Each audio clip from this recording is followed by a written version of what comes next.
Salut, c'est Josiane et je suis là pour te lire une histoire. Oui, je m'appelle Josiane maintenant. Je te laisse t'installer et pendant ce temps-là, je commence les coucous. Alors, des coucous pour Sylvia, Virginie, Céline, Karine, Laetitia et j'en oublie sûrement. Je voulais vous faire des coucous, bisous. Et après, je voulais remercier aussi le petit René qui ont fait un article sur moi. Merci beaucoup. L'histoire du jour, c'est Laurette, la pâquerette. Je me suis dit, allez, un petit dernier de la collection des drôles de petites bêtes. Parce qu'en fait, il y en a plein. Mais moi, je ne les ai pas tous. Alors, je vais voir si j'arrive à en trouver d'autres. Comme ça, je pourrais continuer une autre semaine. La semaine prochaine, je réfléchis encore à qu'est-ce que je fais. D'accord? Mais il y aura des surprises. Alors, Laurette la pâquerette d'Anton Krings dans la collection Les drôles de petites bêtes. Regarde, on a un bébé au milieu des pâquerettes. Il arrive, dit-on, au jardin, que les petites filles qui naissent d'habitude dans les roses voient parfois le jour dans d'autres fleurs. Et comme cela est inattendu, personne ne vient les chercher. C'est ainsi que Laurette naquit un jour chez une modeste pâquerette. De cet heureux événement, la petite fleur fut enchantée. Elle lui donna un peu de pollen, quelques gouttes de rosée et la vêtit de pétales blancs. Regarde, le bébé c'était une petite fille.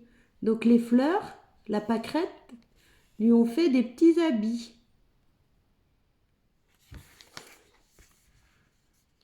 Puis, ayant à cœur de l'élever, elle lui apprit l'élégance des belles du jardin et leur langage fleuri, si bien que Laurette devint la plus gracieuse des pâquerettes.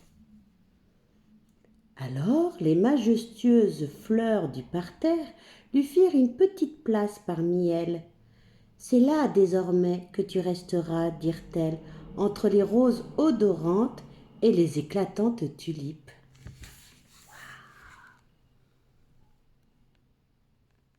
Regarde, on voit un visage dans la rose là.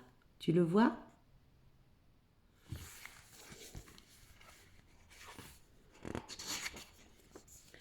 Laurette accepta avec joie, mais elle s'aperçut vite que de rester immobile des journées entières sur un pied était une chose très ennuyeuse. Aussi, dès que les fleurs tournaient leur tête vers le soleil, elle s'amusait à danser et à sautiller comme une petite ombre agitée. Ça me fait penser à quelqu'un, ça, cette petite fille. Coucou Léa, t'écoutes l'histoire? Oui? Les belles commençaient également à s'agiter, mais c'était pour se plaindre. Il faudrait la remettre à sa place, dirent les tulipes à la mine pointue. Et si elle ne sait pas s'y tenir, c'est qu'elle retourne dans son pré. Le problème est épineux, fit observer la rose avec majesté. Vous savez bien que la mauvaise herbe finit toujours par revenir si on ne la traite pas énergiquement. Donc les tulipes ne sont pas contentes, la rose se demande comment faire. Oh, mais c'est une petite fille, c'est normal. Le problème est qu'elle n'est pas plantée comme nous toutes. Voilà le vrai problème, s'écria la pivoine en penchant sa tête frémissante vers Laurette. Je suggère donc que nous la plantions sur le champ.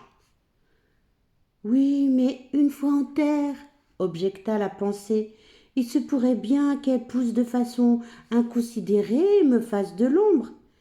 Eh bien, dans ce cas, mettons-la dans un pot et cessons de l'arroser. Donc, on a toutes les fleurs qui veulent que Laurette aille dans un pot. Donc là, c'est la pivoine et la pensée, elle est ici. Et Laurette, qui elle aime jouer, danser, c'est normal. À les entendre, il y avait de quoi avoir peur. Seulement Laurette savait que par bonheur, Les fleurs ne pouvaient pas l'attraper. Elle continua donc à sautiller autour d'elle en chantant « Tu m'auras pas, tu m'auras pas ». Tu vois? Elle a continué de danser et de chanter. Et elle a bien raison. Le parterre était en émoi. Cela troublait même les abeilles. Elles devenaient nerveuses et bourdonnaient bruyamment.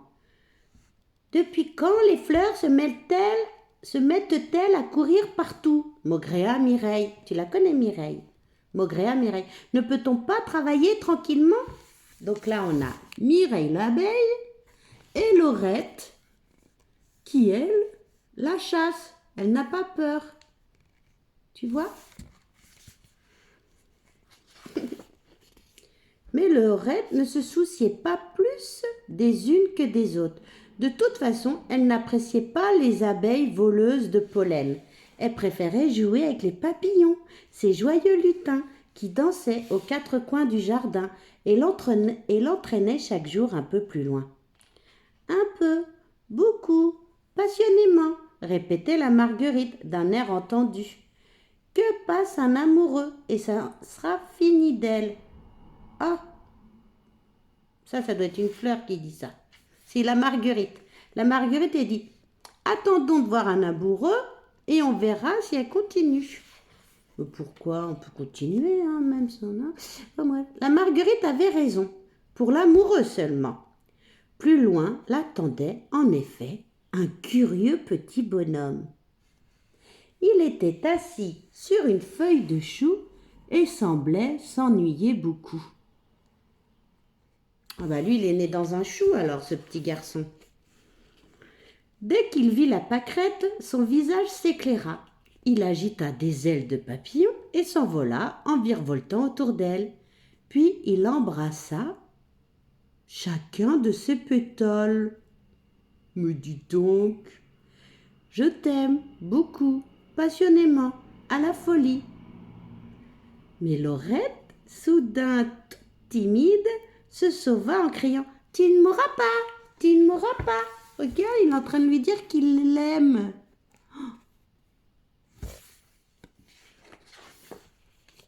Pourtant, ils se marièrent et, je puis vous l'assurer, car je fus invitée, Josiane a été invitée, les fleurs majestueuses du parterre vinrent également.